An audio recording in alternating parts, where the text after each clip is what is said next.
அஸ்ஸலாமு அலைக்கும் வீவர்ஸ். இந்த வீடியோ நாங்கள் பார்க்க போகிறது வந்து நோய்களும் குணங்களை பற்றி பார்ப்போமா வாங்க. நோய்கள் குணம்லாம் என்ன வாங்க பார்க்கலாம். இப்போ வந்து நோய்களின் குணங்கள்னு சொல்கிற நேரத்துக்கு சிலருக்கு வந்து தூக்க இது வந்து பிரச்சனைகள் இருக்கிறதானே. அந்த தூக்க பிரச்சனைகள் வந்து இது எதனால் அழுகிறதுன்னு நாங்கள் பார்க்க போகிறோம்.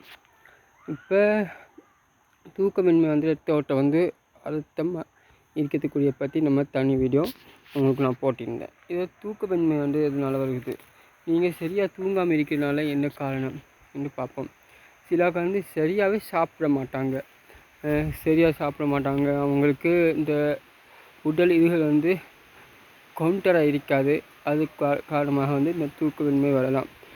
வயிற்று வலி வரலாம். இல்லாட்டி யாரோ நமக்கு மேலே கல்லுனை தூக்கி போட்ட மாதிரி ஒரு பாடம் வைக்கலாம்.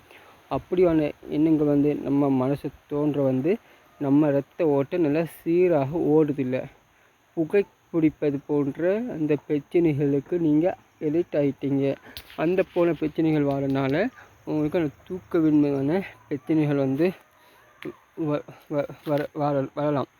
இப்போ வந்து உங்களுக்கு வந்து அதுக்குரிய வீடியோன்னு நம்ம வந்து எடுத்து வச்சிடும், அதையும் போடலான்னு நினைக்கிறேன். இப்போ வந்து நம்ம அந்த பேச்சை பேசி முடிப்போம். அதுக்கு பிறகு உங்களுக்கு அந்த வீடியோவை இந்த வெள்ளி இல்லாட்டி அடுத்த வெள்ளி அங்கே உங்களுக்கு தருவோம். இப்போ வந்து இந்த தூக்கமின்மையான இந்த பிரச்சனைகள் வந்து வாரத்துக்கான முக்கிய காரணம் வந்து நீங்கள் சரியாக சாப்பிடாம இப்போ தண்ணி வந்து நீங்கள் ஒவ்வொரு நாளும் வந்து எடுக்காமல் இருக்கிறீங்க. ஒவ்வொரு நாளும் நீங்கள் தண்ணிகளை வந்து எடுக்காமல் இருக்கீங்க. அந்த எடுக்காமல் இருக்கிற இந்த ஒரே காரணத்துக்காக வேண்டி உங்களுக்கான தூக்கமின்மை பிரச்சனைகள் வரலாம். இப்போ தூக்கமின்மை பிரச்சனைகள் உங்களுக்கு வராமல் நீங்கள் இதாகிக்கணுண்டா நீங்கள் நல்லா தண்ணியை குடித்து அதுக்குரிய இந்த கவுண்டர் அந்த மாதிரி பிரச்சனைகளை நீங்கள் லேசாக பயன்படுத்துங்க. அப்படி நீங்கள் செய்கிறனால உங்களுக்கு வந்து அந்த தூக்கமின்மை பிரச்சனைகள் வந்து வாழறதுக்கான அதிகமான வாய்ப்புகள் வந்து குறையும்.